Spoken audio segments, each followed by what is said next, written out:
Hi guys, Maria from Classtime team, and I'm here with Valentin to Hi answer guys. your questions. So we do have a couple of questions from Spain today. First, Laura from Spain wants to know: do you currently have question sets in French and other foreign languages? Can you hmm answer that, Absolutely. Val?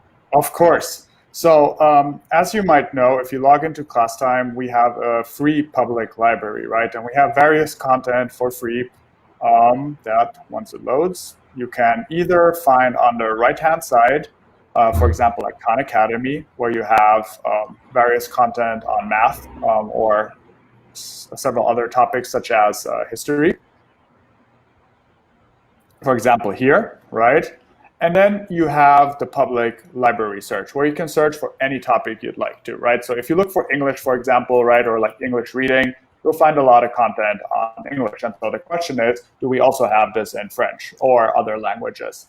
And so we don't work with any publishers or content producers at this point in time that provide like out of the box content like Khan Academy. But we do have a thriving community of many teachers that contribute their question sets to the public library for other teachers to use for free. So let's give it a try, right? So if I do like français, we do have a few, right? So you can see here the form négatif or le passé composé avec être. You have different types of question sets here. This seems to be a very creative teacher who did her little emojis here. Or yeah, I guess Bitmojis, that's what they're called, exactly. So there are various ones here, different types. And so if I'm interested in this, I can just add it to my library with this button, and now I can use it as well. So it's been added to my library. I can use it exactly as she prepared it, or I can create my own. Or let's take another look at this, maybe like Spanish, right? So we can look Spanish. So there's some history ones, but you also see there are some different ones like practice quiz, different topics, calendar, numbers 0 to 50. So this also exists and you can add. Or let's do Deutsch. So we see here, Deutsch-Aktivierung für fremdsprachige Schüler, Spanish. So this is actually learning German for Spanish speakers. So that's pretty interesting, but I guess, can be adapted or reused very easily. So yeah, give it a try. Look for the languages or the topics you're specifically interested in and add them to your library and use them. And of course, if you are a language teacher and you have great question sets that you would also like to contribute for other teachers to use, the way this would simply work is you click on this little contribution icon, and then you can contribute it to the public library for review, and other teachers will also benefit from this immediately. Yeah. Okay. And Elisa from Spain is asking, do you have translated collaborative challenge? She's asking specifically in Spanish. I see. Okay, so Yeah. this is a bit of a trick question, I guess, because our collaborative challenges are irrelevant of the language, right? So these are all, animations or puzzle images. And a common misconception is that people think that the challenges come with a set of questions, that are, for example, English. When you do the preview here, for example, as well, right? If you open it, the question sets you'll see are usually also in English.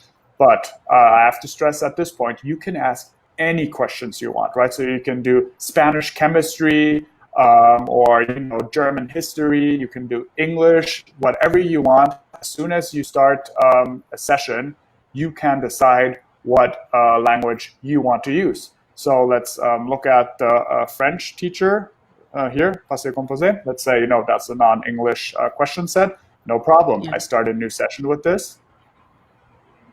And once it started, I passed the settings. And then I launch a collaborative challenge, right? And I can launch any challenge I want. Most of the challenges don't have any text or nothing complicated, maybe some words like points or whatever, but you can then simply launch your challenge and easily start it in any language that you want. The questions will be automatically shown correctly. So my system is now in English, so this will be in English, but you can do this in every localized language as well and start your game. But the questions are still French, right? So that is absolutely possible. In short, yes, you can use your collaborative challenges also in and for Spanish. Very good. And the next one is from India, so Rajan, and I really hope that I say your name right. But he wants to know how many students can join per session. Got it. Good.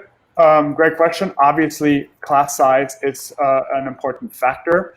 And so we look and differentiate between the free plan and also the premium plan, right? So you can always go on our pricing page in premium to look at this.